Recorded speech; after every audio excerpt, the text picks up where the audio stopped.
अस्सलामुअलैकुम, welcome to pharma पर। I am Rabia Rubani. आज का जो हमारा टॉपिक है, हमारे पास मोस्ट इंपॉर्टेंट टॉपिक है विच इज़ प्रोबेबिलिटी। ये वो टॉपिक है जिसमें स्टूडेंट सबसे ज़्यादा गलतियां करके आते हैं। इसके हर एक क्वेश्चन को आपने एक पॉसिबल फार्मूला जो हमारे पास ट्रिक्स होती हैं उसके ज़रिए सॉल्व करना होता है, बट यहाँ पे सबसे ज़्यादा मिस्टेक होती है और इसमें से एक या दो क्वेश्चन लाजमी आते हैं पेपर में, एक तो मस्ट है ना। तो इसलिए प्रोबेबिलिटी को पढ़ते वक्त आपने अपना दिमाग खुला रखना है, ठीक है। और इसको हम इजी वे में एक्सप्लेन करेंगे, मीन कि हम शॉर्टकट चीज़ें एक्सप्लेन करेंगे और उसको हम पुट करके अपना आंसर निकाल लेंगे। मेनली इसके क्वेश्चंस ही आते हैं, ठीक है। थ्योरी में जो चीज़ आएगी वो मैं आपको बता दूंगी, आप लोगों ने उसको अच्छे से कर लेना है। बाकी जो क्वेश्चंस है ना, आपने उसको जैसे जैसे मैं बताऊंगी, जो जो ट्रिक्स हम फॉलो करेंगे वही हम क्या करेंगे, नेक्स्ट सारे क्वेश्चन में अप्लाई करके उसको देखेंगे। Firstly, what is probability. अच्छा, प्रोबेबिलिटी में अब मैं सब टॉपिक्स आपको बता देती हूँ। फर्स्ट ऑफ ऑल, प्रोबेबिलिटी क्या होते हैं, देन हम उसके रूल्स ऑफ प्रोबेबिलिटी पढ़ेंगे, उसके बाद हम कॉम्बिनेशन, परम्यूटेशन इसको डिस्कस करेंगे, देन प्रोबेबिलिटी डिस्ट्रीब्यूशन। उसके बाद डिस्ट्रीब्यूशन में हमारे पास दो टाइप्स आ जाती हैं, बाइनोमियल डिस्ट्रीब्यूशन और नॉर्मल डिस्ट्रीब्यूशन। हमारा कंप्लीट चैप्टर कंप्लीट हो जाएगा, ठीक है। अब हमारे पास व्हाट इज प्रोबेबिलिटी। फर्स्टली हमारे पास, अगर मैं आपको रियल लाइफ एग्जांपल दूं कोई भी, कि हमारे पास एक कॉइन है, हमने उसको टॉस किया, मीन कि हमने एक सिक्का उछाला, हमने उसको एक नाम दे दिया। लाइक अगर मैं बताऊं, हमारे पास ये कॉइन है, इसका हमने ये कहा दिस इज हेड और इसका हमने एक टेल डिसाइड कर लिया। अब हमने क्या किया, इस सिक्के को हमने टॉस किया, कॉइन को टॉस किया, या तो क्या आ जाएगा, हेड आ जाएगा, या फिर हमारे पास क्या आ जाएगा, टेल आ जाएगा। तो यही हमारे पास प्रोबेबिलिटी है कि हमारे पास हेड आने के कितने चांसेस हैं, टेल आने के कितने चांसेस हैं। कि हमारे पास अगर हमने एक कॉइन को टॉस किया है तो हमारे पास क्या आ जाएगा, हेड या टेल। तो कितने चांसेस हैं कि हेड आएगा, कितने चांसेस हैं टेल आएगा। This is called the probability. Mean definition अब इसको देखते हैं। न्यूमेरिकल मेजर ऑफ लाइकलीहुड और chance that a particular event will occur. कोई भी हमारे पास चांस है कि हमारे पास ये इवेंट होगा, मीन के हेड आएगा, टेल आएगा।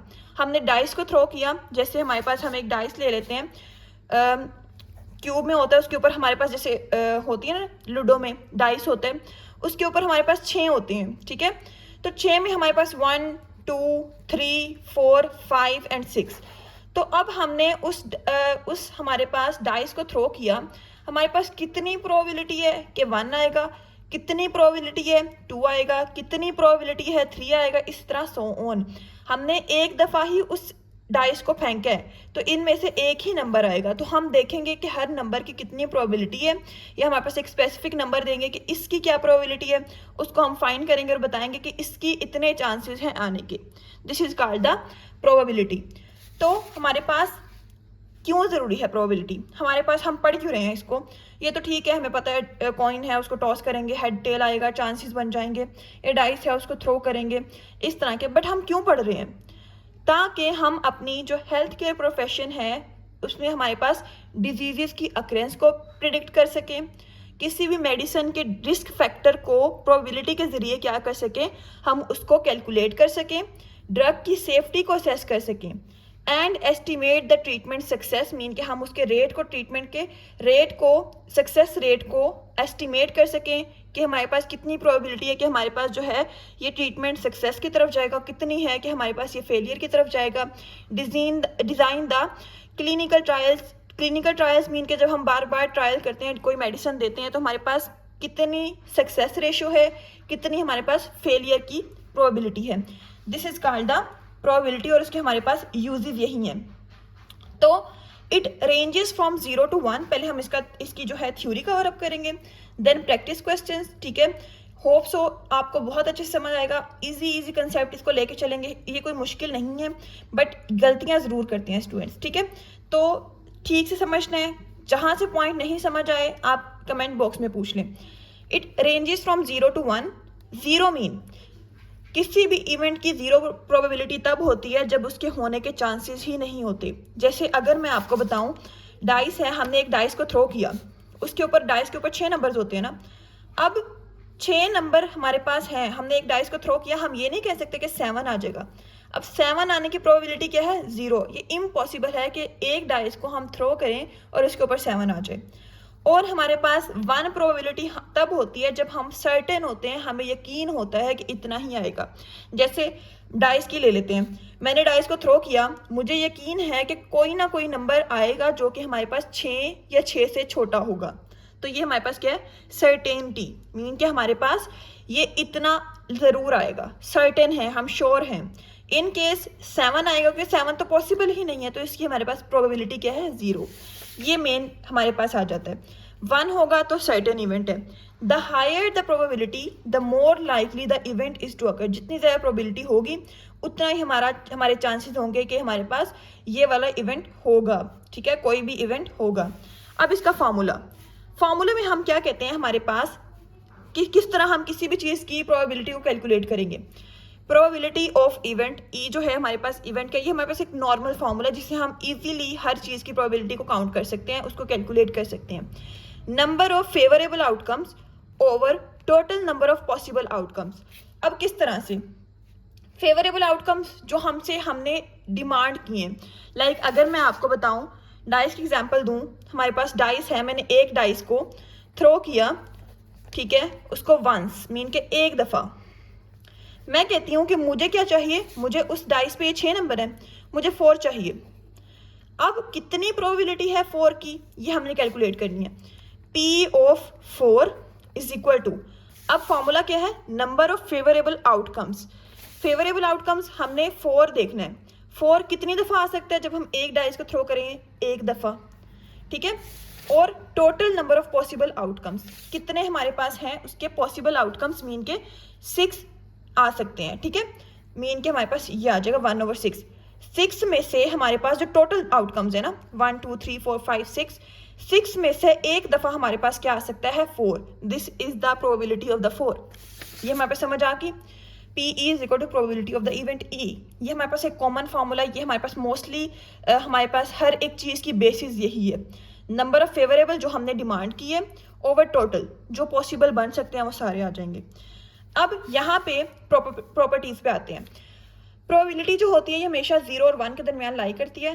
0 या उससे बड़ी होती है, 1 या उससे छोटी होती है। Probability of an impossible event, अगर मतलब इम्पॉसिबल है देन हम कहते हैं 0, सर्टेन है मीन के हम श्योर हैं तो 1। Sum of probabilities of all outcomes equals 1। यहाँ पे हमारे पास जो प्रोबेबिलिटीज़ हैं सारे इवेंट की, वो हमारे पास क्या होती है? Is equal to 1। उसका जो सम होता है वो इक्वल टू 1 होता है। Probability can not be negative. ये पॉइंट आपने याद रखना, जब आप क्वेश्चन सॉल्व करते हैं, आपको अगर कोई नेगेटिव आ जाती है प्रोबेबिलिटी तो हमारे पास वो क्वेश्चन नहीं होता, मीन के हमारे पास प्रोबेबिलिटी जो है वो कभी नेगेटिव आ ही नहीं सकती, जस्ट 0 और 1 के दरमियान ही लाई करेगी। अब यहाँ पे एग्जाम्पल दी हुई है tossing of coin, rolling a dice, वही जो मैंने आपको समझाई है। नेक्स्ट हम आते हैं, हमारे पास कुछ टर्म्स हैं जो हम इसमें यूज़ करते हैं। एक्सपेरिमेंट। What is experiment? हमने पढ़ा हुआ है एक्सपेरिमेंट क्या होता है? कोई भी एक्शन, ठीक है, कोई भी प्रोसेस जो कि 1 और मोर आउटकम्स प्रोड्यूस करे। जैसे मैंने कॉइन को टॉस किया, डाइस को रोल किया, इस तरह के, ठीक है, this is called experiment. Trial क्या होता है? हमने एक एक्सपेरिमेंट किया, जैसे हम किसी भी मेडिसिन को हमने प्रिपेयर किया, हमने उसका ट्रायल लिया। एक single performance of an event is called the trial. जैसे हमने कॉइन को टॉस किया, this is called the experiment. हमने कॉइन को एक दफ़ा टॉस किया, सिंगल ट्रायल दिया, this is called the trial, ठीक है। आउटकम, एलिमेंट या सैंपल पॉइंट, ये तीनों एक चीज़ें हैं। अब हमने कॉइन को एक दफ़ा टॉस किया, हमारे पास रिजल्ट क्या आया, उसकी आउटकम क्या आई, this is called the outcome. Element भी कहते हैं, सैंपल पॉइंट भी कहते हैं। जैसे हेड आ गया या फिर हमारे पास टेल आ गया, तो हमारे पास ये क्या है? आउटकम्स हैं। Then sample space. Sample space क्या होती है? Some set of all the possible outcomes in a random experiment. हमने कॉइन को टॉस किया, उसमें जितने भी हमारे पास आउटकम्स आ सकते हैं उसका सेट जो होता है, this is called the sample space. Like हमने कॉइन को टॉस किया, उसमें कितने पॉसिबल टोटल कितने आ सकते हैं? हमारे पास हेड आ सकता है, टेल आ सकते हैं, तो हमारे पास उसकी सैंपल स्पेस हेड और टेल आ गई। S is equal to head और टेल।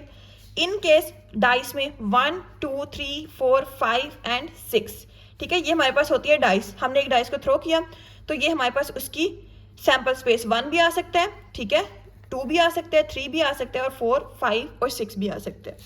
ये समझ आ गई, ये वही लिखी हुई है, ठीक है।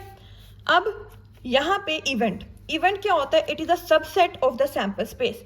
किस तरह से?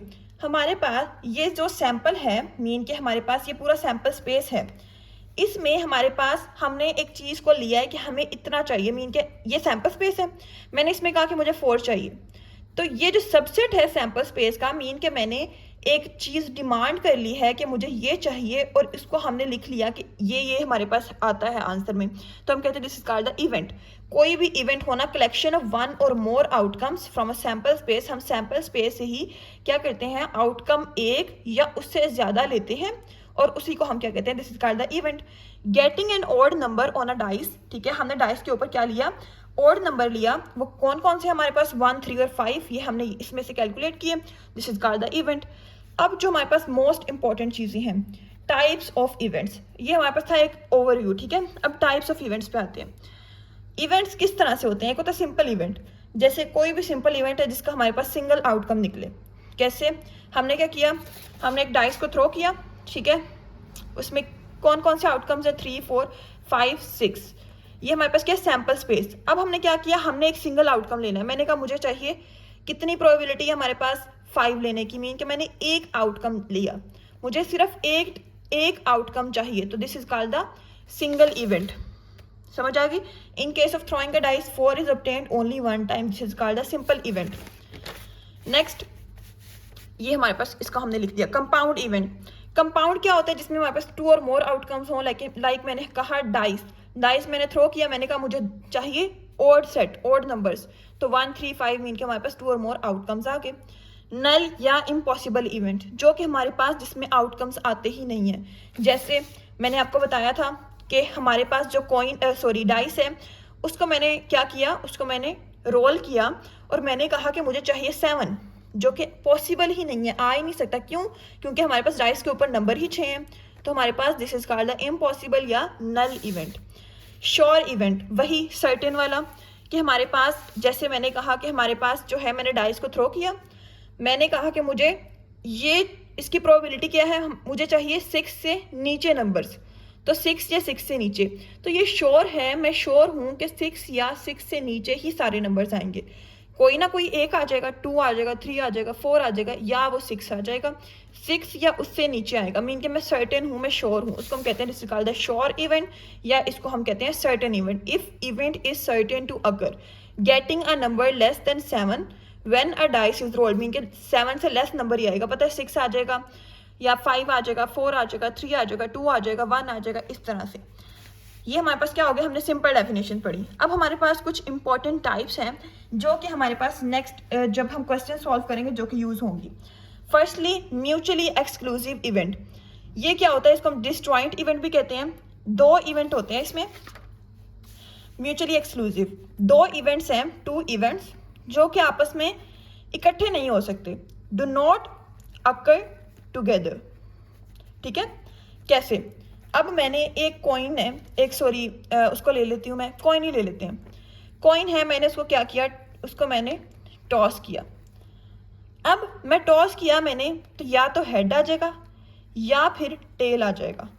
अब कॉइन को मैंने एक दफ़ा टॉस किया, अब ये नहीं होगा मैंने एक दफ़ा टॉस किया दोनों ही आ जाएंगे, तो दोनों इवेंट्स हमारे पास एक साथ नहीं हो सकते, तो इसको हम कहते हैं this is called the mutually exclusive events. जैसे हमने क्या किया, head and tail in a single toss, mean के हमारे पास सिंगल टॉस में दोनों नहीं आ सकते, हाँ 2 टॉस में आ सकते हैं लेकिन सिंगल में नहीं आ सकते। Getting 2 and 5 both in a single rolling dice, mean के हमारे पास एक डाइस है, उसको हमने रोल किया सिंगल एक दफ़ा, और उसमें हमारे पास क्या हुआ, 2 भी आ गया, 5 भी आ गया, ऐसा नहीं पॉसिबल। जस्ट 2 आएगा या फिर 5 आएगा या कोई और नंबर आ जाएगा। 2 events are said to be mutually exclusive events if they can not occur at the same time, और इसको हम कहते हैं A intersection B is equal to finite, mean के हमारे पास ये आ जाएगा 5। तो 5 जो होता है हमारे पास, ये नल मीन के आ ही नहीं सकता, दोनों अकर ही नहीं हो सकते इकट्ठे। ये हमारे पास होगी म्यूचुअली एक्सक्लूसिव की। अब हम देखते हैं non mutually exclusive. Non mutually exclusive event ऐसे होते हैं जो इकट्ठे हो सकते हैं, मीन के उनका जो हमारे पास आंसर आता है वो हमारे पास A intersection B not equal to 5, mean के हमारे पास उसका दोनों इकट्ठे हो सकते हैं, तो नॉट इक्वल टू 5। लाइक हमारे पास अगर मैं आपको कहूँ एक कार्ड है, जो अगर आप लोगों ने ताश खेली हो किसी ने, ठीक है, कार्ड जो होता है, मैंने एक कार्ड ड्रॉ किया है, drawing a card which is both queen and diamond. अच्छा, इसकी ना कार्ड की जो है सारी डिस्क्रिप्शन कि हमारे पास कार्ड कितने होते हैं, उसके ऊपर क्या होता है, कौन सी चीज़ होती है, हम बाद में पढ़ेंगे। यहाँ पे जस्ट इतना देख लें कि कार्ड को जब हम ड्रा करते हैं, अगर कार्ड ड्रॉ किया तो हमारे पास which is both queen and diamond, कि वो डायमंड भी हो और क्वीन भी हो। जो डायमंड कार्ड्स होते हैं वो हमारे पास होते हैं 13, ठीक है, डायमंड ले लिया, डायमंड डी लिख लिया, वो 13 होते हैं। अब यहाँ पे तो डायमंड बना होता है, यहाँ पे 1 2 3 4 10 तक काउंटिंग होती है। देन एक किंग का होता है, क्वीन का होता है, और हमारे पास क्या होता है, एक जैक होता है। तो उन्होंने कहा है कि हमारे पास किंग भी हो या क्वीन भी हो और साथ में डायमंड भी हो। तो ऑब्वियस ही बात है, हो सकता है डायमंड भी हो सकता है और क्वीन भी हो सकती है। This is called the non mutually exclusive event in a rolling fair getting odd numbers. Mean के हमारे पास रोलिंग फेयर्स में ऑड नंबर को गेट करना है, हमारे पास ये क्या आ जाएगा, this is the non mutually exclusive event. Next हमारे पास 7th टाइप आती है which is the dependent event, independent नाम से शो हो रहा है कि हमारे पास दो इवेंट्स होंगे, उसमें क्या होंगे, दोनों ही हमारे पास एक दूसरे से इंडिपेंडेंट होंगे। मीन के if occurrence of one event does not affect the probability of the other, कि एक इवेंट अकर हो रहा है और वो किसी दूसरे की प्रोबेबिलिटी को अफेक्ट ना करे, then it is called the independent event. Like getting a head और tail in tossing a coin. हमने एक कॉइन को टॉस किया, हमारे पास हेड आ जाए या टेल आ जाए, तो ये हमारे पास एक दूसरे को अफेक्ट नहीं कर रहे। लाइक मैं ये नहीं कहूँगी कि हाँ टेल आया तो हमारे पास ये हेड नहीं आ सकता, नो, मीन के हमारे पास टेल भी आ सकता है, हेड भी आ सकता है अपनी प्रोबेबिलिटी के अकॉर्डिंग। तो ये दोनों आपस में अफेक्ट नहीं कर रहे एक दूसरे को, ये हमारे पास कि ये दोनों आपस में इंडिपेंडेंट है। अब हमारे पास मैथमेटिकली इसको हम करते हैं, ये फॉर्मूला होता है इसका, if A and B are two events, P A intersection B is equal to P A dot B, probability of A dot probability of B, दो इवेंट्स की प्रोबेबिलिटी को हम मल्टीप्लाई करते हैं। इसके जो फॉर्मूलाज मैं आपके आगे पढ़ाती हूँ आपको। डिपेंडेंट इवेंट, डिपेंडेंट क्या होता है कि हमारे पास एक की अकरेंस दूसरे की जो प्रोबेबिलिटी है उसको अफेक्ट करे। जैसे हमने दो कार्ड्स ड्रॉ किए हैं, एक हमने डेक से without the replacement, the probability of the second card depends on the first card drawn. ये चीज़ समझने वाली है। अब हमारे पास कार्ड्स होते हैं, लाइक जो हमारे पास होते हैं डायमंड 13 होते हैं, ठीक है, ये मैंने 13 कार्ड 13 होते हैं, और हमारे पास कोई भी मैंने 13 कार्ड्स ले लिए, डायमंड छोड़े हैं, मैंने 13 कार्ड्स ले लिए, ठीक है, इस तरह से 4 5 6 7 8 9 10 11 12 और 13। मैंने कहा इसमें से हमारे पास 1 2 3 4, ये एक 4, एक ये 4 है, एक ये 4 है, ये 3 4 है, ठीक है। अब मैंने कहा ये 4 4 3 दफ़ा है, यहाँ पे 4 नंबर का जो कार्ड है वो 3 दफ़ा है। मैंने कहा कि मुझे चाहिए, मैंने एक कार्ड को ड्रॉ किया, मीन के मैंने इनमें से एक कार्ड निकाल लिया, 4 मैंने निकाल लिया, मैंने 4 निकाला, उसको देख लिया, ठीक है, मीन के मैंने 4 निकाल के उसको देखा कि हमारे पास क्या हुआ, ये 4 है, और मैंने उसको वापस रख दिया। यहाँ पे नंबरिंग में कोई फ़र्क नहीं आया, 13 के 13 पूरे ही हैं। मीन के हमारे पास क्या हुआ, ये जो है कार्ड को निकालने से विदाउट रिप्लेसमेंट, सॉरी ये विद रिप्लेसमेंट है कि हमने रिप्लेस कर दिया और हमारे पास क्या हुआ, उसको हमने रख दिया वापस। तो हमारे पास क्या हुआ, कार्ड पे कोई इफेक्ट नहीं हुआ, हमारे पास 4 3 के 4 जो है नंबर्स वो हमारे पास 3 ही हैं, ठीक है। ये हमारे पास 13 कार्ड्स थे, हमने एक कार्ड को ड्रा किया विच इज़ 4, ठीक है, मैंने एक कार्ड को ड्रा किया विच इज़ 4। अब मैंने उस कार्ड को ड्रा किया तो कितने रह गए, वापस 12। तो जब हम दूसरा कार्ड ड्रॉ करेंगे तो हमारे पास कितने 4 होंगे, 2। मीन के जब मैंने एक कार्ड को ड्रॉ किया और मैंने उसको वापस नहीं रखा, मीन के हमारे पास विदाउट रिप्लेसमेंट आए, मीन के हमने उसको वापस नहीं रखा, तो उसने अफेक्ट किया इन कार्ड के नंबर्स को विच इज़ 12। पहले 13 थे, बाद में क्या हो गया, 12 हो गए। तो अब हमें बाकी के दो जो 4 नंबर के कार्ड्स ड्रॉ करने हैं वो हमने 12 नंबर से करने हैं। जिसने क्या किया, पहले 3 थे, बाद में 2 हो गए, ये एक को हमने ड्रॉ किया विदाउट रिप्लेसमेंट, उसने इन दोनों की प्रोबेबिलिटी को अफेक्ट कर दिया कि हमारे पास अब क्या हुआ, 12 कार्ड में से अब हमने 2 सिलेक्ट करने हैं। पहले 13 में से हमने 3 सिलेक्ट करने थे, अब हमने 12 में से 2 सिलेक्ट करने। इन केस अगर मैंने 4 नंबर लिया, अगर मैंने 4 को ड्रॉ किया, एक कार्ड ड्रॉ कर लिया और मैंने क्या किया, उसको देख के वापस रख दिया, ठीक है, उसी कार्ड को मैंने देख के विद रिप्लेसमेंट, ये क्या है, विद रिप्लेसमेंट का केस, मैंने उसको देख के वापस रख दिया। अब क्या हुआ, हमारे पास इफेक्ट नहीं हुआ प्रोबेबिलिटी को, कार्ड उतने ही रह गए, 4 3 ही थे, 3 ही हो गए क्योंकि मैंने वापस रख दिया ना, और बाकी टोटल 13 थे, 13 ही है। तो ये हमारे पास क्या आ जाता है, यहाँ पे केस आ जाता है डिपेंडेंट और इंडिपेंडेंट का। अगर मैंने विदाउट रिप्लेसमेंट किया, कि क्या मैंने कार्ड निकाला उसको वापस नहीं रखा, तो क्या है, this is called the independent, sorry dependent. और अगर मैंने कार्ड निकाला, देखा, वापस रख दिया, this is called the independent, mean के ना कोई इफेक्ट पड़ा हमारे पास प्रोबेबिलिटी पे, ना हमारे पास टोटल कार्ड्स पे इफेक्ट पड़ा। तो ये हमारे पास क्या हो गए, डिपेंडेंट और इंडिपेंडेंट इवेंट। होप तो समझ आ गई है। मैं दोबारा एक दफ़ा रिपीट कर दूं कि हमने क्या किया, टोटल 13 कार्ड्स लिए, उसमें 4 नंबर के जो कार्ड्स थे वो 3 थे। अब मैंने क्या करना है, अब मैंने उन 3 में से एक कार्ड को ड्रॉ कर लिया, मैंने 4 को ड्रॉ किया और फिर मैंने उसको देखा, उसको वापस रख दिया, ठीक है।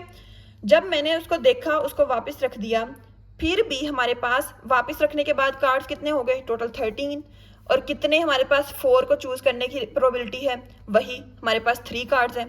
तो मीन कि हमारे पास चीज़ तो वही रही ना, हमने जस्ट देख के रख दिया। तो अगर मैं क्या करती हूँ, ये हमारे पास क्या हो जाएगा, दिस इज इंडिपेंडेंट, कोई फर्क नहीं पड़ा, सारा कुछ इंडिपेंडेंटली हो गया।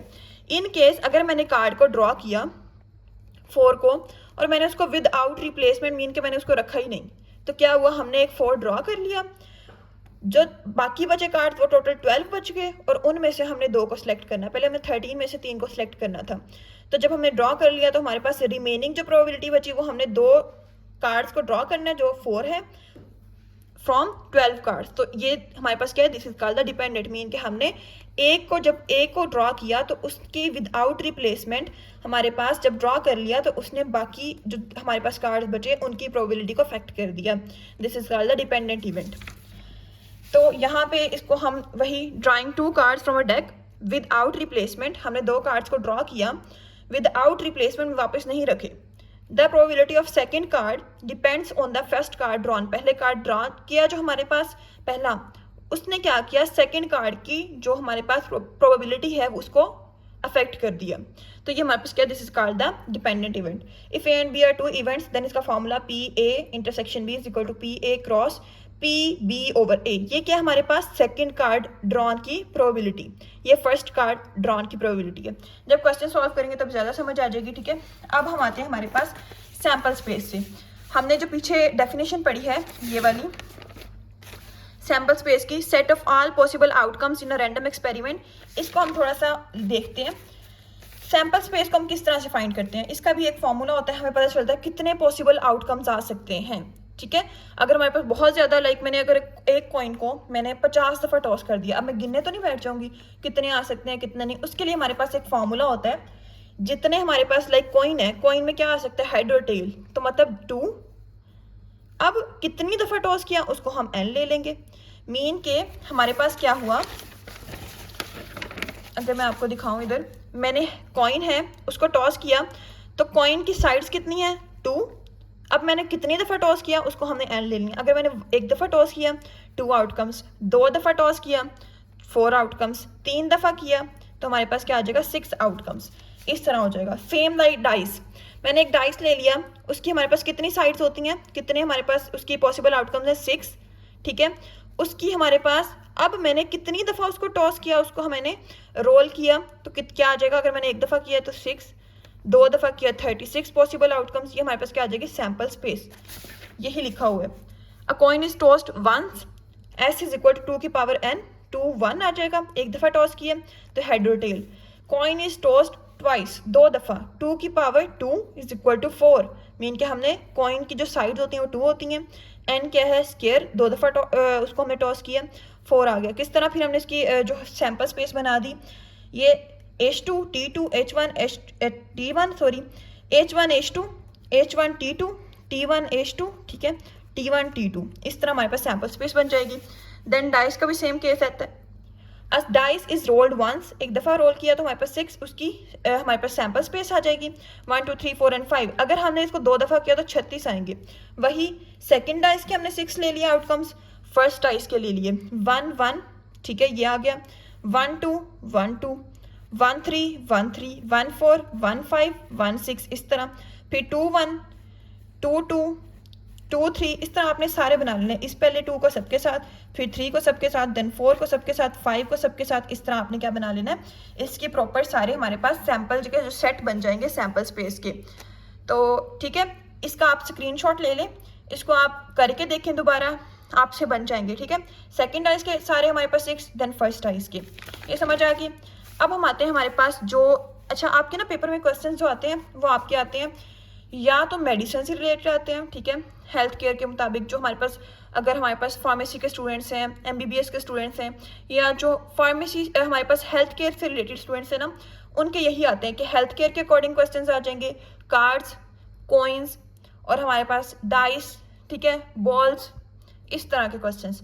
कम्प्लेक्स इतने ज़्यादा वो वाले नहीं आते कि हमारे पास डिफरेंट टर्मिनोलॉजीज यूज़ करते हैं, लाइक आर्किटेक्चर वाली या इस तरह की जो है, तो इसलिए आपको पहले इनकी नॉलेज ज़रूरी है।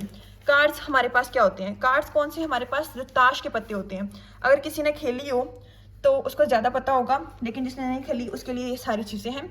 टोटल नंबर ऑफ़ कार्ड्स कितने होते हैं हमारे पास, ताश खेलते हुए हमारे पास टोटल नंबर ऑफ़ कार्ड्स 52 होते हैं, जिसके 4 सूट्स बने होते हैं, 4 तरह के होते हैं, क्लब, हार्ट, डायमंड, स्पैड।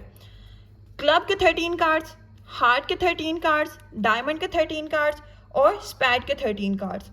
अब इन 13 कार्ड्स में क्या होता है, हमारे पास 1 to 10 कार्ड्स होते हैं, लाइक ये बना होता है, इधर 1 लिखा होता है, देन सेकंड में 2 3 4 इस तरह 1 to 10 कार्ड्स। फिर 10 पूरे हो गए, एक किंग होता है, एक क्वीन होता है, एक जैक होता है। तो हार्ट में भी सेम 1 to 10 हार्ट बना होगा, साथ में 1 to 10 काउंटिंग लिखी होगी, और हमारे पास 11th कार्ड में एक किंग बना होगा, साथ में हार्ट बना होगा, ठीक है, फिर क्वीन, ठीक है, देन जैक, इस तरह 13 कार्ड्स सबके पूरे हो जाएंगे।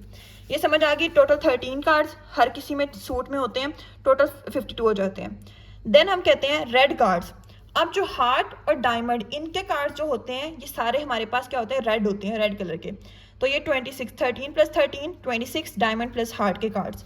ब्लैक कार्ड्स कौन से होते हैं, क्लब और स्पैड के, तो ये मैंने ब्लैक से ही बनाए हुए हैं। 26 कार्ड्स ये वाले हो गए। टोटल किंग कितने हैं, ये ना कुछ टर्म्स हैं, ये आपने देख लेनी है, मीन के कुछ बेसिक इन्फॉर्मेशन है। टोटल किंग के कार्ड्स कितने हैं, 4, एक इसमें, एक इसमें, एक इसमें, एक इसमें, क्वीन एक इसमें, एक इसमें, एक इसमें, एक इसमें, 4। देन जैक एक इसमें, एक इसमें, एक इसमें, एक इसमें। अच्छा मैं एक और लिखना भूल गई, S which is a, mean के हमारे पास जो 1 का कार्ड होता है ना उसको हम ए से करते हैं, वो भी हमारे पास सब में, यहाँ पे जो 1 वाला होता है ना इसकी जगह ए होता है, इसमें इसमें इसमें इसमें ये सब में हमारे पास होता है, तो ए भी क्या है 4, total S. Then total picture cards. अब पिक्चर कार्ड्स कौन से होते हैं, जिसके ऊपर कोई पिक्चर बनी होगी, तो किस पे बनी होगी, किंग पे, क्वीन पे, जैक पे, तो ये टोटल 12 कार्ड्स हैं। Cards in a poker hand. Poker hand क्या होता है, जब हम खेलते हैं ना ताश, तो क्या होता है, जो एक पोकर होता है जो ताश के पत्ते हमारे पास फेंकता है, ठीक है, हमारे पास वो क्या करता है, वो हर पर्सन को 5 कार्ड देता है और बाद में वो उन कार्ड से खेलते हैं, तो हम कहते हैं cards in a poker hand 5। Cards in a hand of bridge.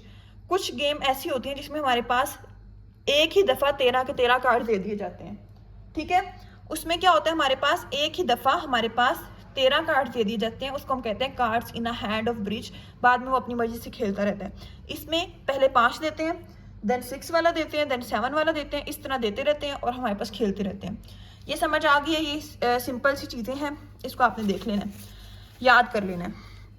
अब यहाँ पे हम देखते हैं क्वेश्चंस, अपने क्वेश्चन की तरफ आते हैं। मेन के हमारे पास क्या है, in a very shuffled 52 cards find the probability of.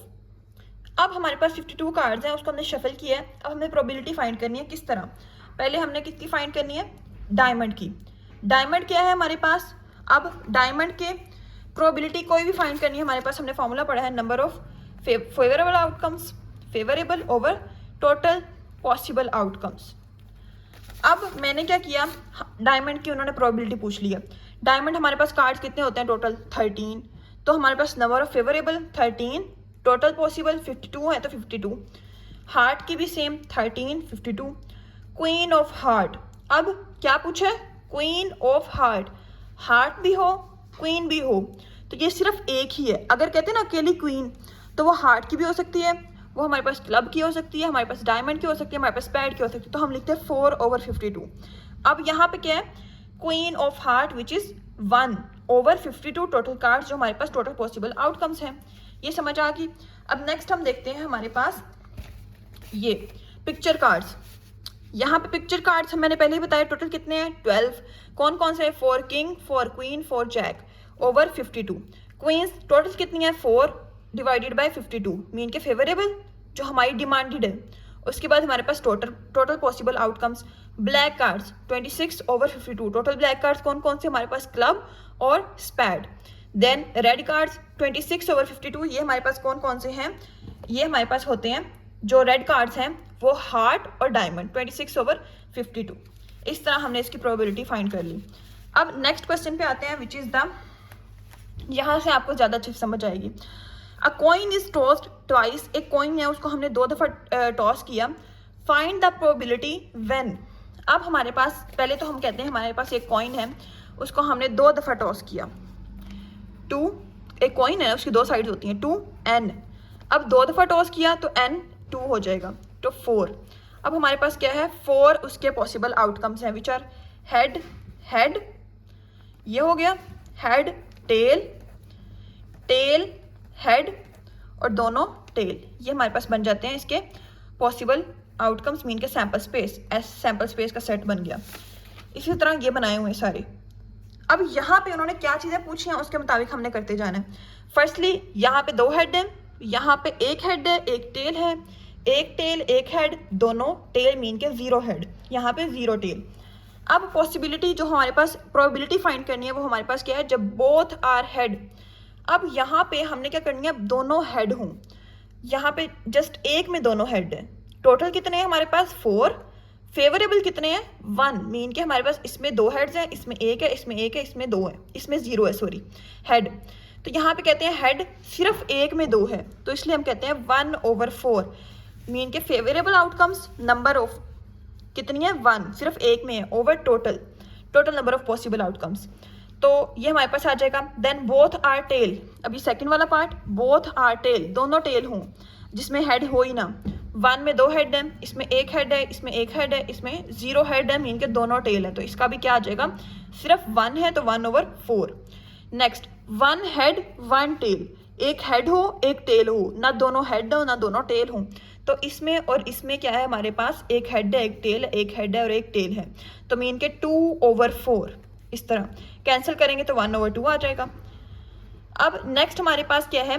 ये जो 4th वाला, एटलीस्ट 1 हेड। अच्छा, यहाँ पे आपके जो क्वेश्चन मोस्टली आपके सिलेबस में आते हैं वो है एटलीस्ट, एट मोस्ट, ठीक है, ये इस तरह के क्वेश्चन आते हैं। एटलीस्ट क्या होता है?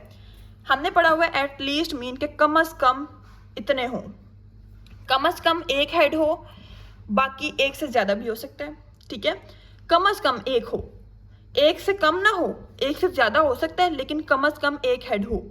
जैसे इस केस में अगर आप देखें, एक इसमें 2 हेड है, इसमें 1 हेड है, इसमें 1 हेड है, इसमें 0 हेड है।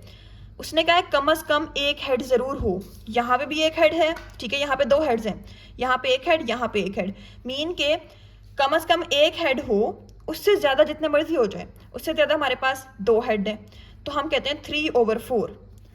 यहाँ पे same, at least 1 tail, 1 tail mean हमारे पास 1 टेल हो, कम से कम 1 टेल हो, उससे कम ना हो, उससे ज़्यादा जितनी मर्जी हो जाए। ये चीज़ें थोड़ी सी आपको समझनी पड़ेंगी, अभी आपका स्टार्ट है, तो इसलिए क्या आपने इसको जब प्रैक्टिस करेंगे तो आपको ये बहुत इजीली समझ आ जाएंगे।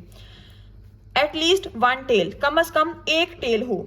यहाँ पे 0 टेल नहीं ले सकते, 1 टेल है ले सकते हैं, 1 टेल है ले सकते हैं, दोनों टेल है ये भी ले सकते हैं, बिकॉज इट इज़ एटलीस्ट कम से कम 1 टेल। तो हम क्या करते हैं? 1 2 3 3/4 favourable over total. Then at most 2 heads. अब यहाँ पे एट मोस्ट क्या होता है? ज़्यादा से ज़्यादा 2 हेड्स हों। इसका क्या मतलब है कि हमारे पास ज़्यादा से ज़्यादा 2 हेड्स हों, उससे कम जितने मर्जी हो जाए, लेकिन उससे ज़्यादा ना हो, ज़्यादा से ज़्यादा सिर्फ 2 हेड हो। इसमें 2 हेड्स हैं, इसमें 1 हेड ले सकते हैं, क्यों? क्योंकि यहाँ पे ज़्यादा से ज़्यादा पूछा है। उसके नीचे 1 हेड, 0 हेड, जो मर्जी हम ले लें। यहाँ पे 2 हेड्स, 1 हेड, 1 हेड, 0 हेड, तो ये क्या आ जाएगा 4/4 is equal to 1। At least 2 heads, कम अज कम 2 हेड्स हों। अब यहाँ पे कम अज कम 2 हेड्स हों, मीन के 3 हेड्स भी हो सकते हैं, 4 भी हो सकते हैं, लेकिन हमने कॉइन ही ट्वाइस किया है, सॉरी टॉस किया है 2 दफ़ा, तो क्या आ जाएगा सिर्फ 2। एक पॉसिबिलिटी ऐसी होती है जिसमें हमारे पास दोनों हेड्स होते हैं, 3 नहीं आ सकते, 3 हेड्स इकट्ठे नहीं आएंगे जब तक हम इसको 3 दफ़ा टॉस नहीं करेंगे। तो ये हमारे पास क्या आ जाते हैं जस्ट 1/4, क्योंकि यहाँ पे 1 है, यहाँ पे 1 है, यहाँ पे 0 है। उन्होंने कम अज कम 2 कहा है, उससे नीचे नहीं ले सकते, उससे ज़्यादा ले सकते हैं। ये समझ आ गई है, यही मेन चीज़ आपको समझ आनी चाहिए थी।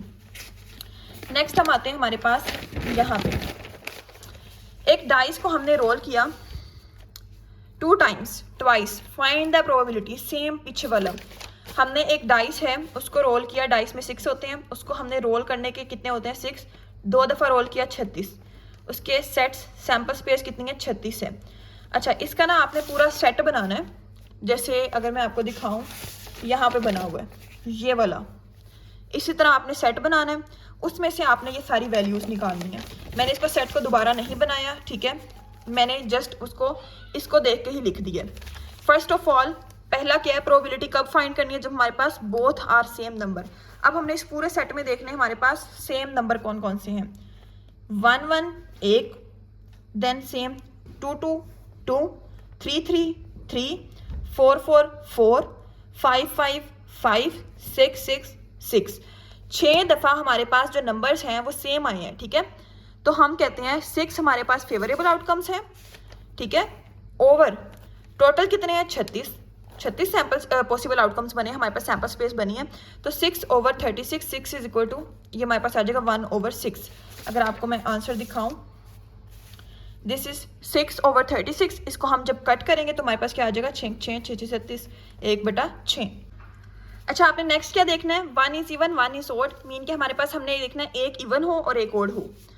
अब यहाँ पे अगर आप देखें पहली रो में 1 2 3, ये इवन, ये हमारे पास ओड है, ये इवन है, ये ओड है, ये इवन है, ये ओड है, ये इवन है। 3 4 5 6 7 8 9 10 11 12 13 14 15 16 17 18, टोटल कितने हैं हमारे पास 18। 18/36, टोटल कितने हमारे पास 36 पॉसिबल आउटकम्स, और हमारे पास favourable 18। Both are different number, mean के दोनों डिफरेंट हों। अब इन सब में हमने देखना है कि हमारे पास दोनों क्या हो, डिफरेंट हो। ये सेम है, ये नहीं लेना। 1 2 3 4 5 6, ये नहीं लेना। 7 8 9 10, इस तरह आपने काउंट करेंगे तो आपके पास आ जाएंगे 30/36, 30 आ जाएंगे। देन आपने क्या करना है, बोथ आर डिविजिबल बाय 3, ऐसे नंबर्स ढूंढने हैं जो कि हमारे पास दोनों ही 3 पे जाते हैं। जैसे हमारे पास अगर मैं आपको यहाँ पे दिखाऊं, जो दोनों ही 3 पे जाए, ठीक है, दोनों 3 पे, ये वाला जा रहा है 2 6, सॉरी ये 2 पे जा रहा है, ये नहीं है। यहाँ पे 3 6 आ जाएगा, 3 आ जाएगा, ठीक है। यहाँ पे जब स्टार्ट होंगे 3 3 3 3 6, और इसके अलावा जो हमारे पास 3 पे जाएं 6 6 6 3, ठीक है। मीन के हमारे पास कितने आ गए हैं 4, टोटल 4/36। इस तरह डिफरेंस ऑफ 2 नंबर 0, मीन के हमारे पास सेम नंबर होंगे तो 0 होगा, तो हमने सेम का निकाला है 1/6, वही 6/36 is equal to 1/6। Difference of 2 numbers is 1 या -1 हो, वो भी आपने निकालना है दोनों नंबर लेके। मीन के आपने इस तरह देखना है ना, ये 2 नंबर्स हैं, इनका डिफरेंस क्या हो, 1 हो या -1 हो। इसमें क्या है हमारे पास 1 -2 -1 या 1, तो आपने इसको भी लिख लेना इस तरह से करके। देन हमारे पास क्या है, सम ऑफ 2 नंबर्स इज 9, 2 नंबर्स का सम क्या हो 9 हो, देन इसकी प्रोबेबिलिटी क्या है 4/36। अब ये क्वेश्चन आपने खुद सॉल्व करना है। How many possible outcomes are there when rolling 2 fair 6-sided dice simultaneously. क्या किया, हमने एक डाइस लिया, 6-sided डाइस है, उसको हमने 2 दफ़ा उसको रोल किया, और उसके पॉसिबल आउटकम्स कितने हैं। ये मैंने वैसे सारे क्वेश्चन में आपको यही करवाया, अभी मैंने ऊपर वाले क्वेश्चन में भी यही कराया, बट आप लोगों ने इसको खुद सोचना है और आपने इसका आंसर फाइंड करना है। ये हमारे पास क्या हो गया, प्रोबेबिलिटी के क्वेश्चंस हो गए। अब हम आते हैं main which is main topic, probability rules. यहाँ से क्वेश्चंस लाजमी आते हैं, ठीक है, यहाँ से आ जाएंगे, डिस्ट्रीब्यूशन से आ जाएंगे, ये आपने देखना है।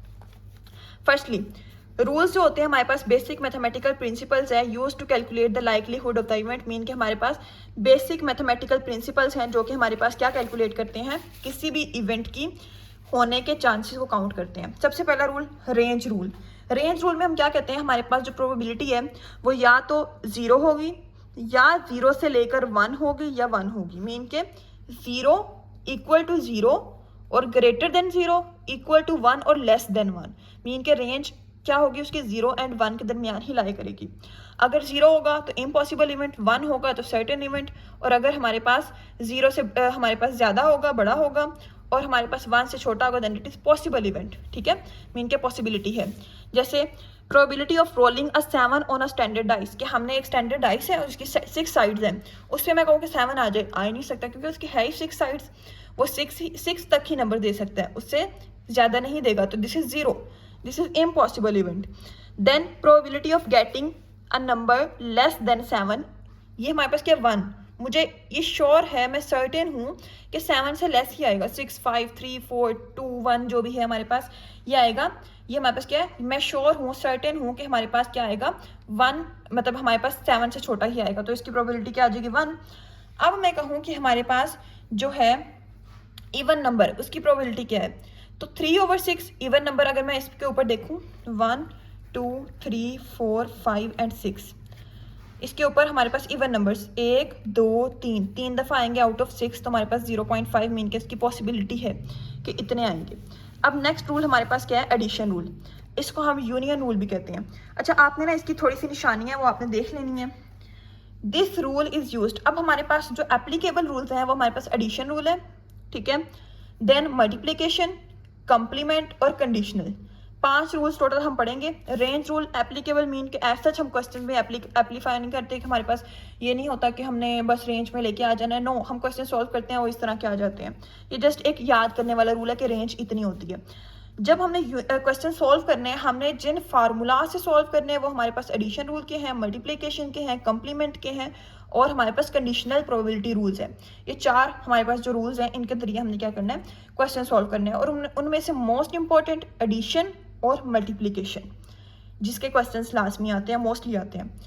एडिशन रूल, ये रूल तब यूज़ करते हैं जब हमारे पास और का वर्ड यूज़ हो, ठीक है, एट लीस्ट ये यूज़ हो, ठीक है, या हमारे पास P A union B, P A plus B, P A और बी, इस तरह के वर्ड यूज़ हो, तब हमने यूज़ कर लेना क्वेश्चन में।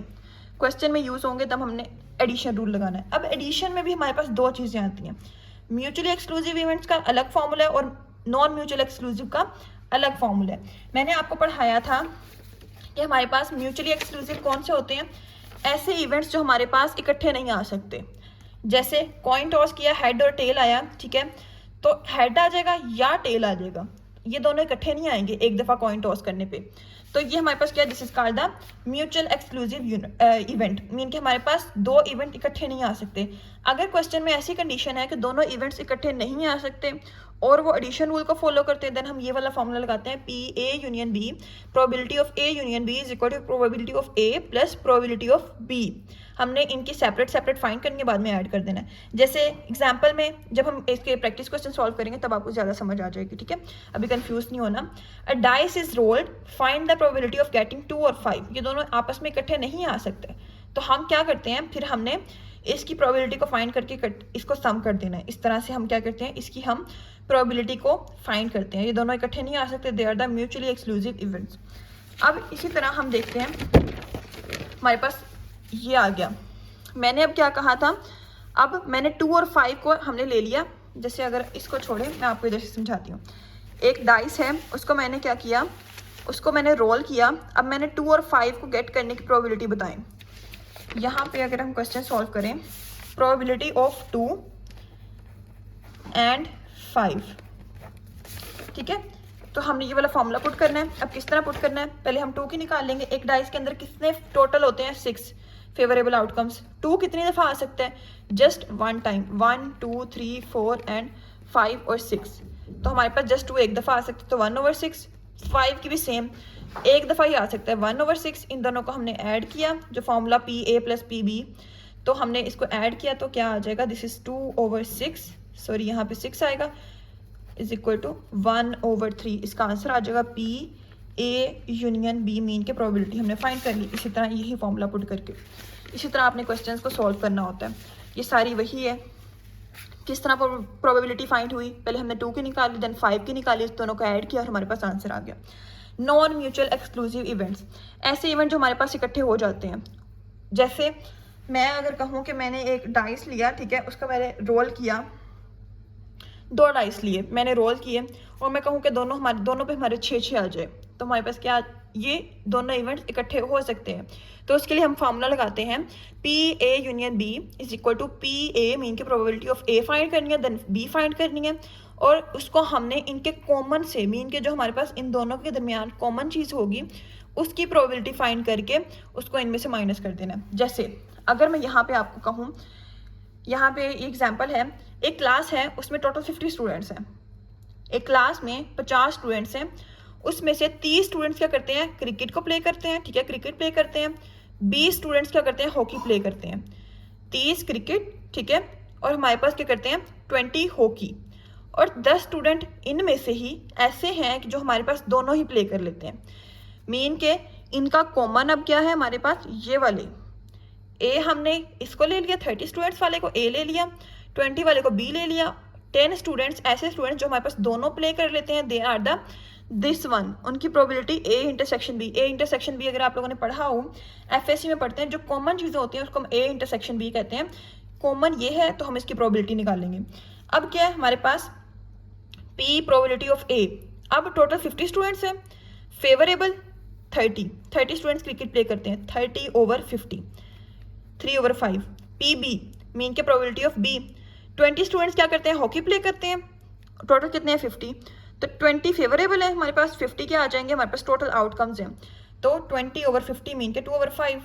अब यहाँ पे हम कहते हैं हमारे पास 10 प्ले बोथ, इसकी प्रोबेबिलिटी किस तरह फाइंड करनी है, यहाँ पे अगर मैं आपको करके दिखाऊं, probability of A intersection B is equal to वही फेवरेबल ओवर टोटल, फेवरेबल कितने हैं 10, टोटल कितने हैं 50 इज इक्वल टू 1/5। अब हमने इसको माइनस करना है, वही फार्मूला लगाया, PA union B is equal to, यही formula PA + PB - PA intersection B।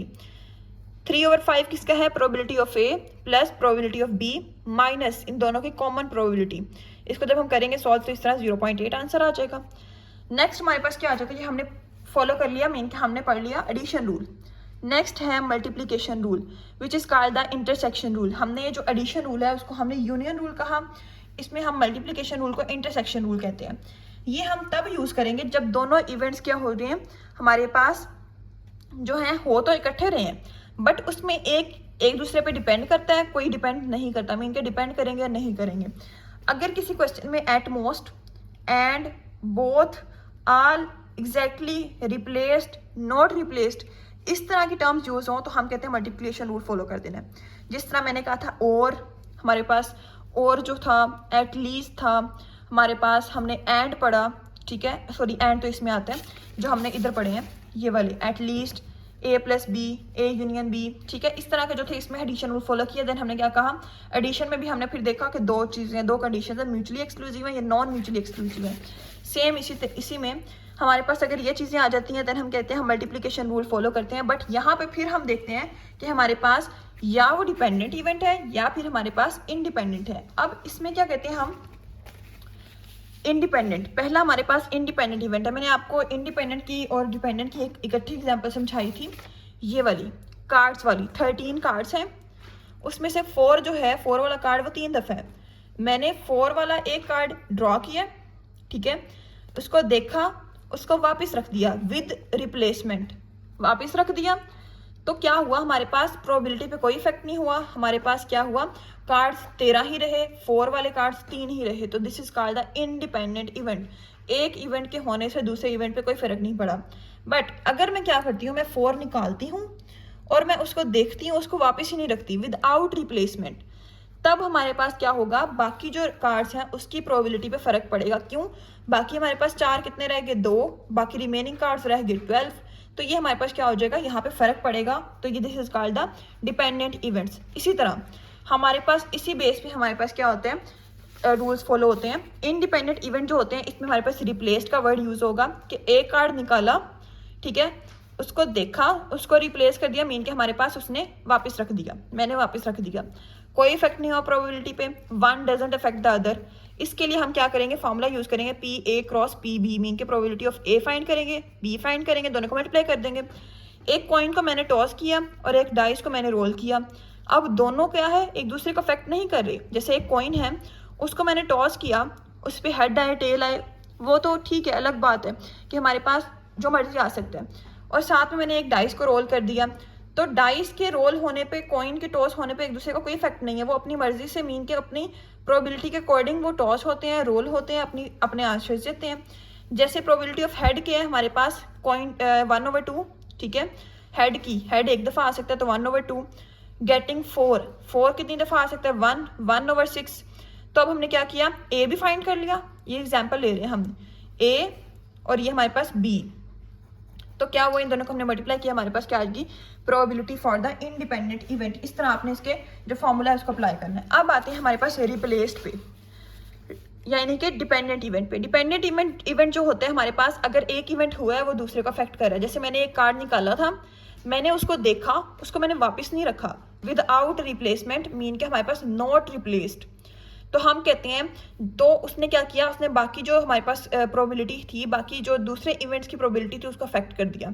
इसलिए हम फार्मूला यूज करते हैं P A intersection B is equal to probability of A cross P B over A. ये हमारे पास कौन सी प्रोबेबिलिटी है, probability of B event when A has already occurred, mean के हम ये वाली प्रोबेबिलिटी उस इवेंट की लेते हैं जब हमारे बी की लेते हैं, सेकेंड इवेंट की लेते हैं जब हमारे पास ए ऑलरेडी हो गया है।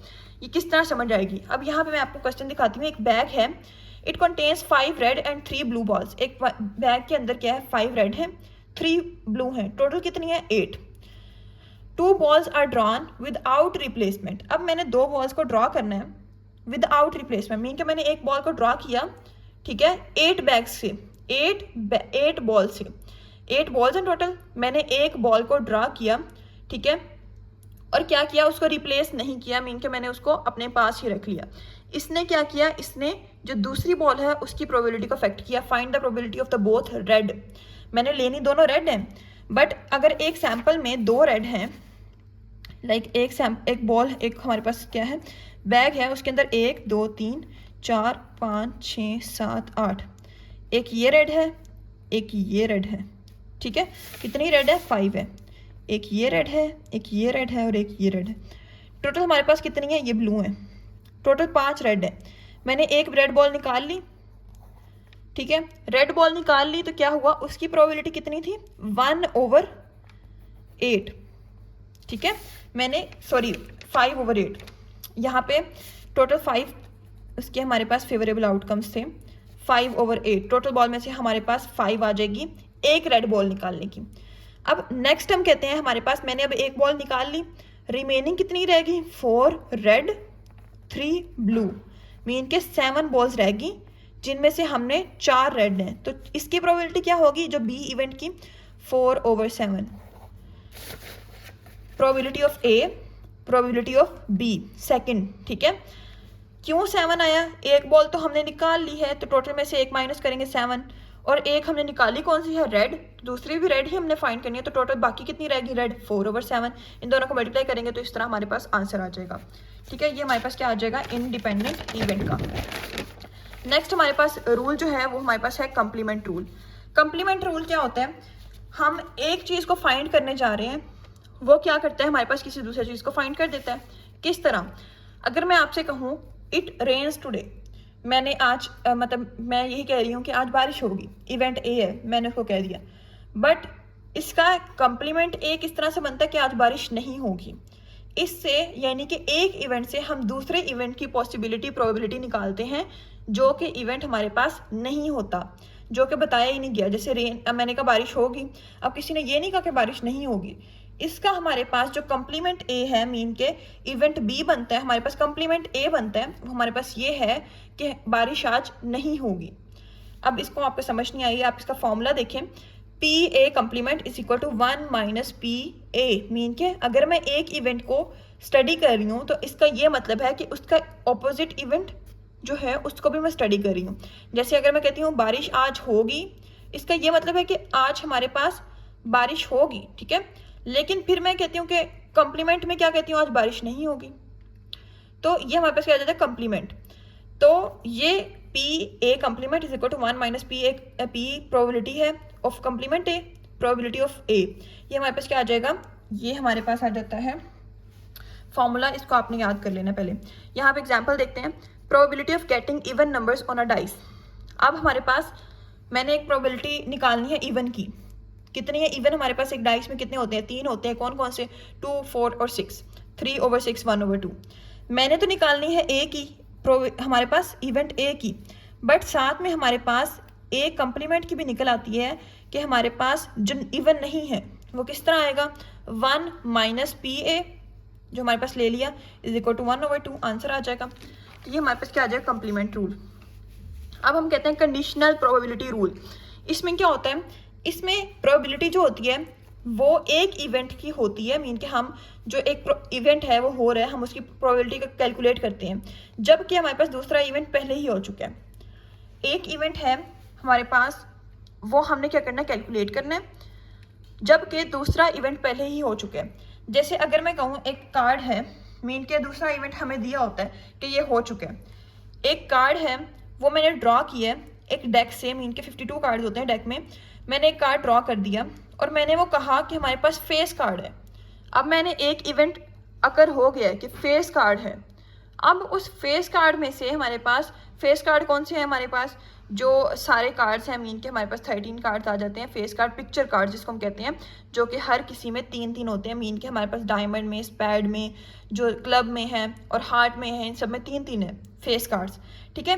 तो मैं कहती हूँ कि वो फेस कार्ड है। मैंने एक प्रोबेबिलिटी एक इवेंट की दे दी कि ये इवेंट इस तरह का है, वो फेस कार्ड है। अब मुझे समझ आ गया कि हाँ वो फेस कार्ड है, मीन के वो किंग, क्वीन या जैक में से एक होगा। अब सेकंड प्रोबेबिलिटी पूछ ली, मीन के एक प्रोबेबिलिटी दे के दूसरे की प्रोबेबिलिटी पूछ ली, what is the probability that the it is a king. Mean के हमारे पास है तो वो फेस, ठीक है। अब प्रोबेबिलिटी फेस में हमारे पास 3 आ जाते हैं, क्वीन, किंग और जैक। अब ये प्रोबेबिलिटी बताओ कि किंग है, अब किंग होने की प्रोबेबिलिटी बताओ। क्वीन या जैक की नहीं बतानी, हमें जस्ट किंग की बतानी है। तो इसके लिए ऐसी अगर कोई कंडीशन हो कि एक प्रोबेबिलिटी दे दी चाहिए, ठीक है, एक प्रोबेबिलिटी पहले ही कंप्लीट कर ली है, उसको हमारे पास एक इवेंट हो गया, अब दूसरे इवेंट की हमने प्रोबेबिलिटी फाइंड करनी है, तो हम ये वाला फॉर्मूला लगाते हैं, P A over B. Mean के हमारे पास जो इवेंट होना है उसकी probability P A intersection over B, जो इवेंट हो गया ओवर जो सेकंड इवेंट अभी होना है उसकी प्रोबेबिलिटी। इस तरह हम फाइंड करते हैं। जैसे फेस कार्ड्स टोटल कितने हैं, 12 होते हैं। किंग्स कितने होते हैं, 4 होते हैं। तो ए और बी, अब हम फेवरेबल आउटकम्स टोटल कितने हमारे पास हैं, 4/12 हमारे पास टोटल होते हैं, 1/3 इसका आंसर आ जाएगा। तो ये हमारे पास क्या आता है, कंडीशनल प्रोबेबिलिटी रूल आ जाएगा। अच्छा, अब ये समझ आ गई है।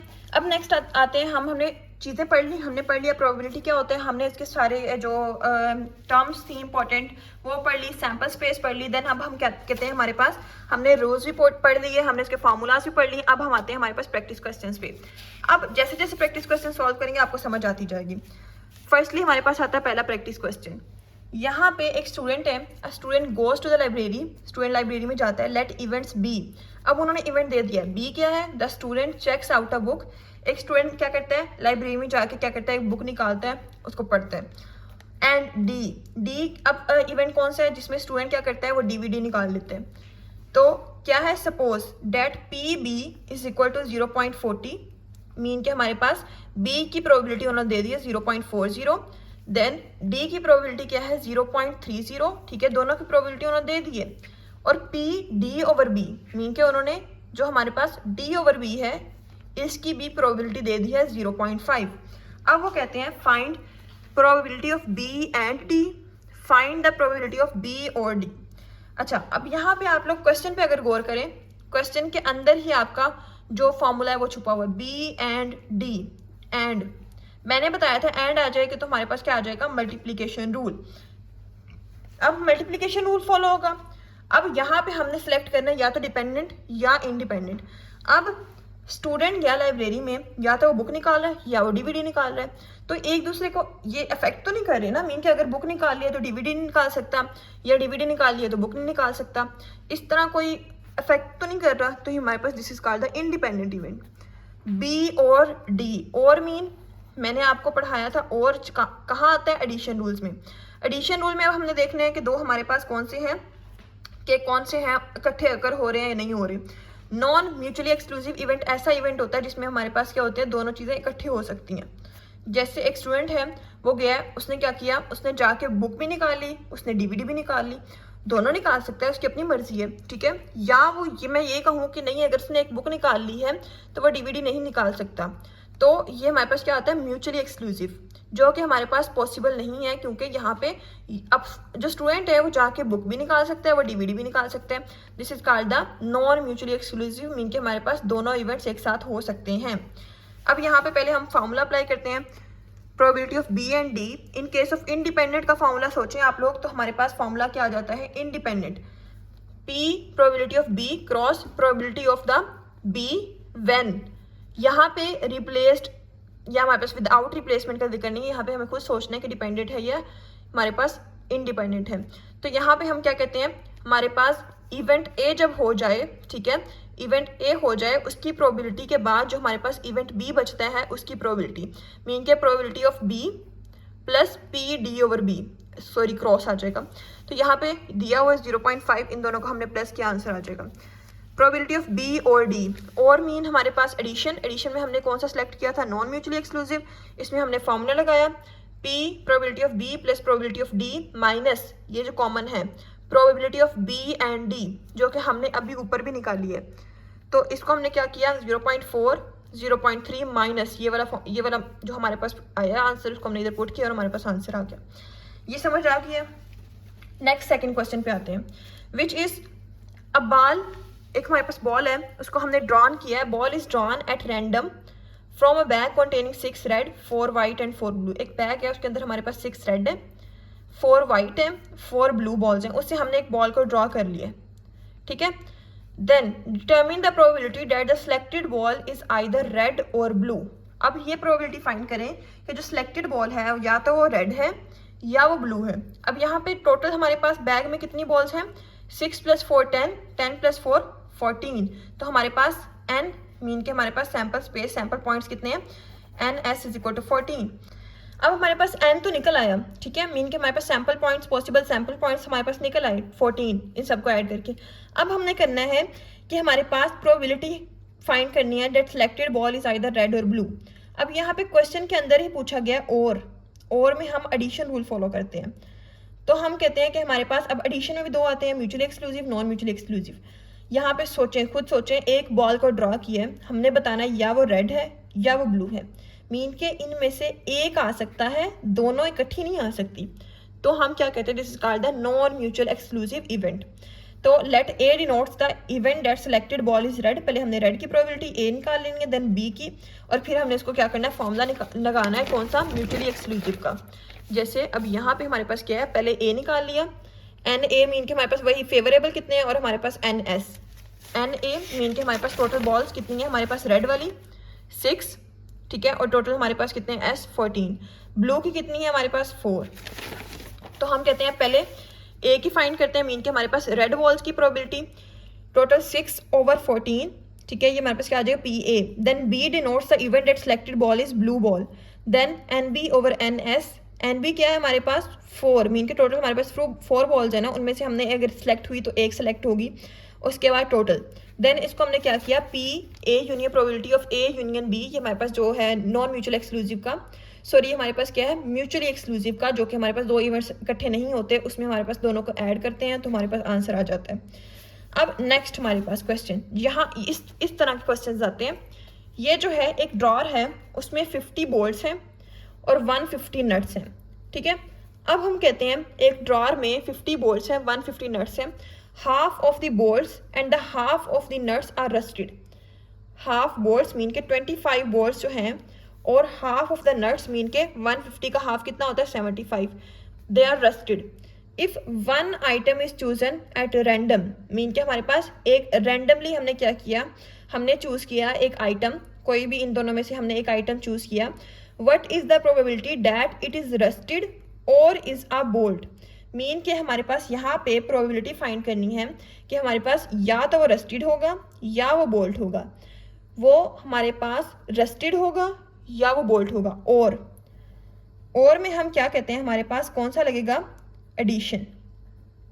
एडिशन हो गया। अब एडिशन में भी हमारे पास म्यूचुअल या हमारे पास नॉन म्यूचुअल, म्यूचुअल जिसमें दोनों इवेंट्स इकट्ठे नहीं होते, और हमारे पास म्यूचुअल जो नॉन म्यूचुअल होता है उसमें दोनों इवेंट्स इकट्ठे होते हैं।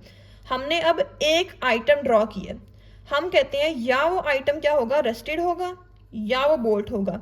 तो ये दोनों हमारे पास जो हैं इकट्ठे, जो है मीन के रस्टेड और बोल्ट इकट्ठे हैं, तो वो इवेंट हो सकता है कि रस्टेड बोल्ट भी आ सकते, क्योंकि यहाँ पे कंडीशन बताई हुई है ना कि यहाँ पे जो बोल्ट है वो रस्टेड भी है, ठीक है, और हमारे पास क्या है, रस्टेड बोल्ट, मीन के जो बोल्ट है वो रस्टेड भी है, लेकिन हमने वो नहीं लेना।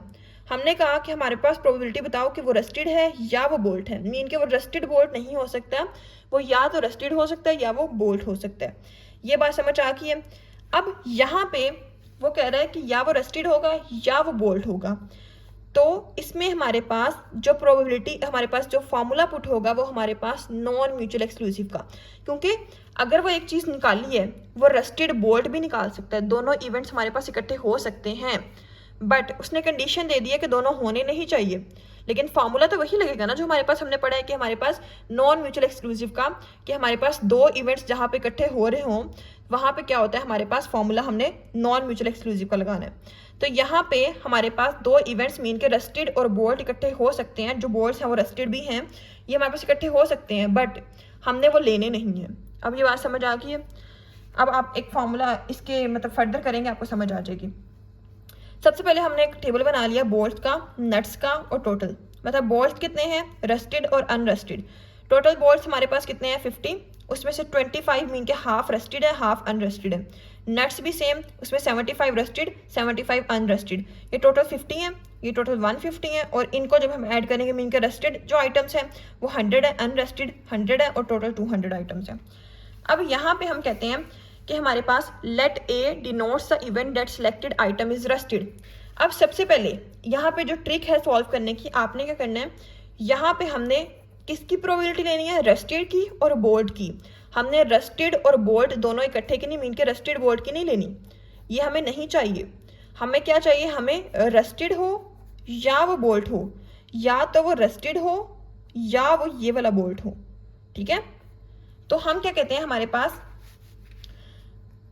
A denotes the event that selected item is rusted। अब रस्टेड कौन सी सिलेक्टेड आइटम्स हैं हमारे पास, रस्टेड कौन कौन सी हैं, 75, 25 मीन के हमारे पास टोटल रस्टेड आइटम्स 100 है और टोटल आइटम्स 200 है। तो हमने क्या किया, फेवरेबल को हमने टोटल पे डिवाइड किया तो 1/2 आंसर आ गया, ठीक है। हमें एज अ होल रस्टेड चाहिए, हमें इस तरह रस्टेड नहीं चाहिए कि बोल्ट भी हो और रस्टेड भी हो, तो इसको हम स्किप करेंगे। तो ये समझ आ गई है।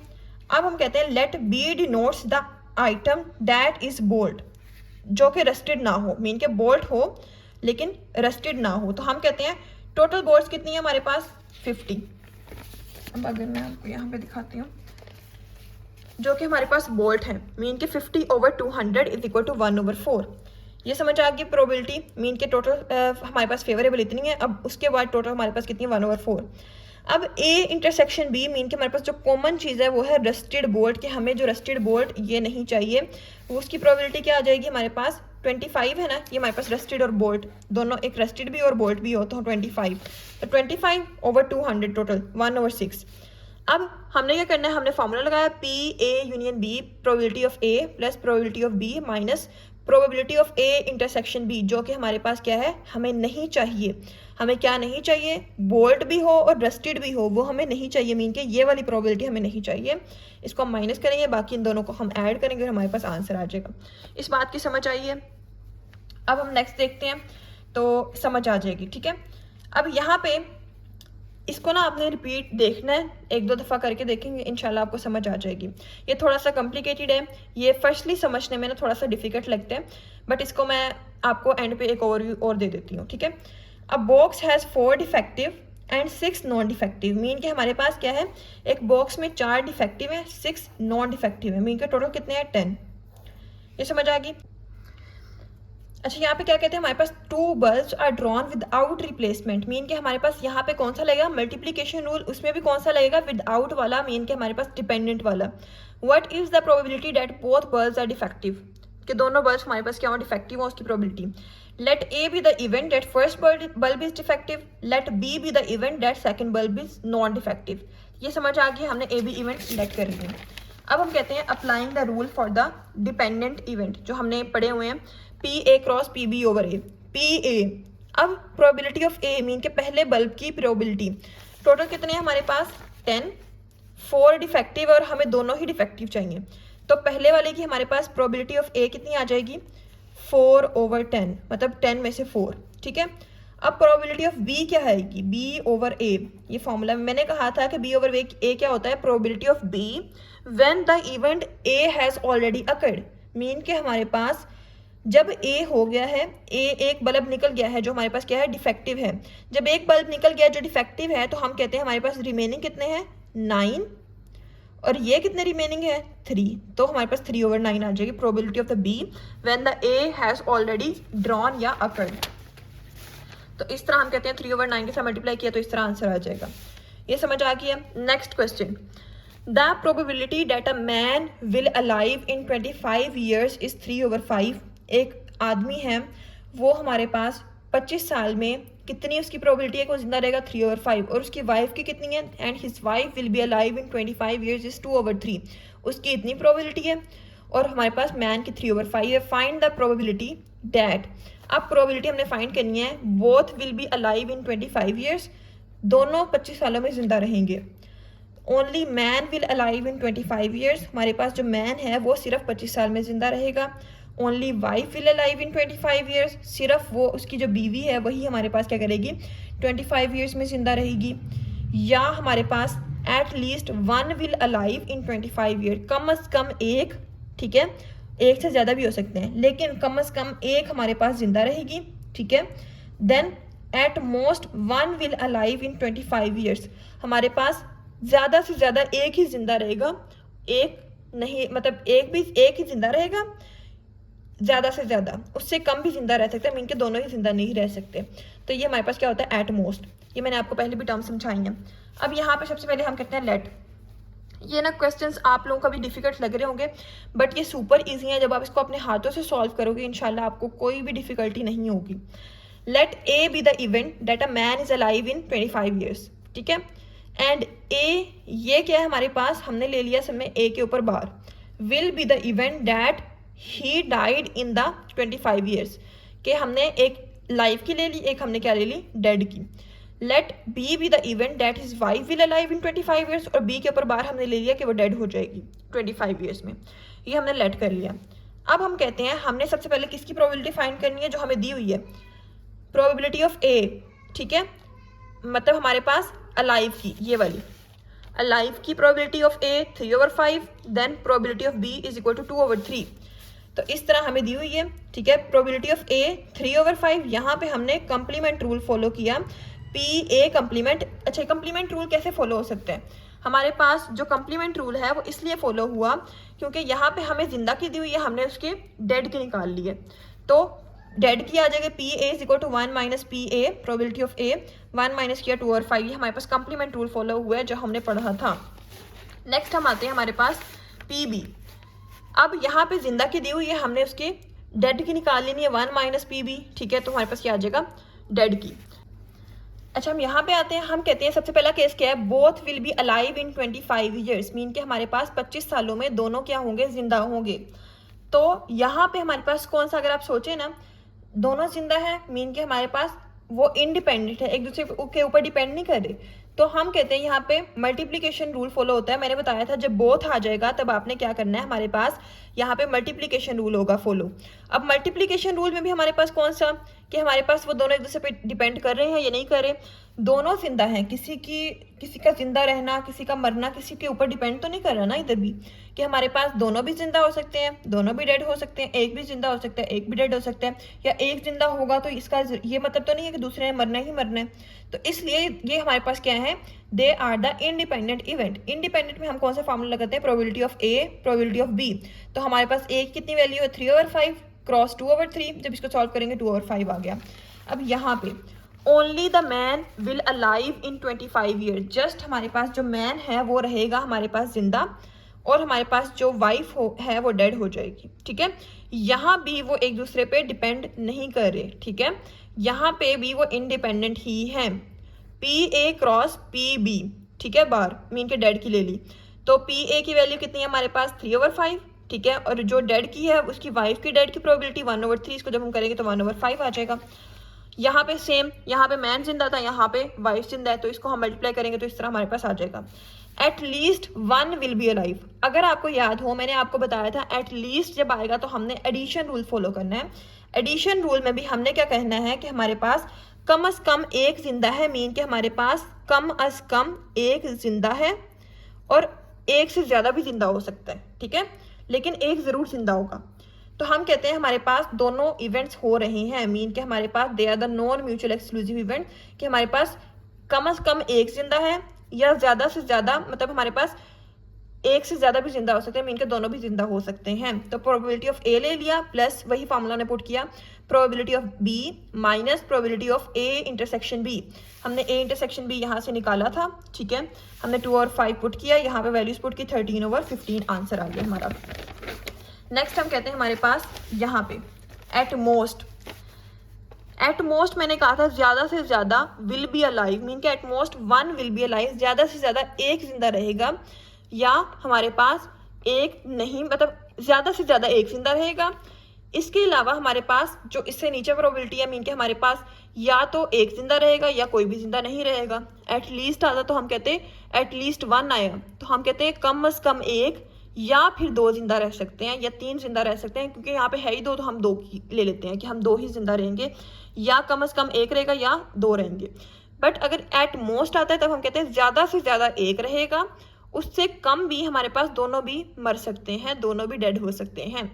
तो हमने क्या किया, इसके लिए हमने क्या किया, प्रोबेबिलिटी ले ली, इन सबको हमने ऐड कर लिया, मीन के यहाँ पे हमने ले ली वाइफ डेड की, यहाँ पे जो हमारे पास मैन डेड है उसकी ले ली, यहाँ पे दोनों के डेड की ले ली, मीन के एक जिंदा है, यहाँ पे भी एक जिंदा है, यहाँ पे भी एक जिंदा है, यहाँ पे दोनों ही डेड हैं।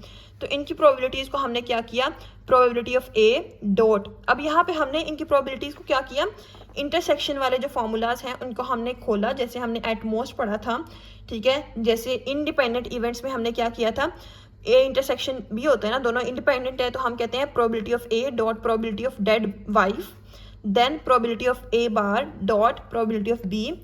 यहाँ पे ए और बी इन सब की वैल्यूज पुट करेंगे तो हमारे पास ये आंसर आ जाएगा। ये हमारे पास कंप्लीट था प्रोबेबिलिटी का टॉपिक। ठीक है, ये आसान है। अच्छा, मैंने आपसे कहा था कि मैं आपको बताऊंगी, जो रिपीट करवाऊंगी वो हमारे पास कौन सा क्वेश्चन है। एक second, let me check. Rusted bolt वाला। ठीक है, रस्टेड और बोल्ट वाला जो है ना, यहाँ पे मैंने कहा था मैं आपको रिपीट करा दूंगी। एक ड्रॉर है जिसके अंदर 50 बोल्ट्स हैं। ठीक है, मीन के हमारे पास 50 बोल्ट्स हैं और 150 नट्स हैं, उनमें से हाफ जो है हमारे पास रस्टेड है, मीन के 50 में से 25 रस्टेड है, यहाँ पे 75 रस्टेड है। अगर एक आइटम को उस ड्रॉर में से चूज किया जाए तो बताओ कि हमारे पास क्या प्रोबेबिलिटी होगी कि वो रस्टेड आएगा या वो बोल्ट आएगा।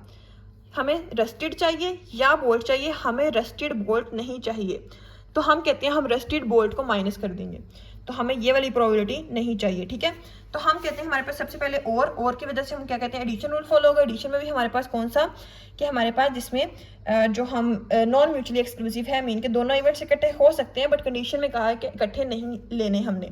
तो हम कहते हैं हमने ये बना लिया इसका टेबल, देन हमने ए, ठीक है, जो कि हमारे पास क्या है रस्टेड, इन दोनों की लेनी है ना। हमने रस्टेड की ले ली ए, जो कि हमारे पास टोटल रस्टेड कितने हैं 100/200, ये 100 ये 200, उसका हमने कर लिया। देन बी क्या है हमारे पास इवेंट, जो कि बोल्ट है, बोल्ट टोटल 50 है, 50/200 लेंगे तो हमारे पास क्या आ जाएगा, ये आ जाएगा 1/4।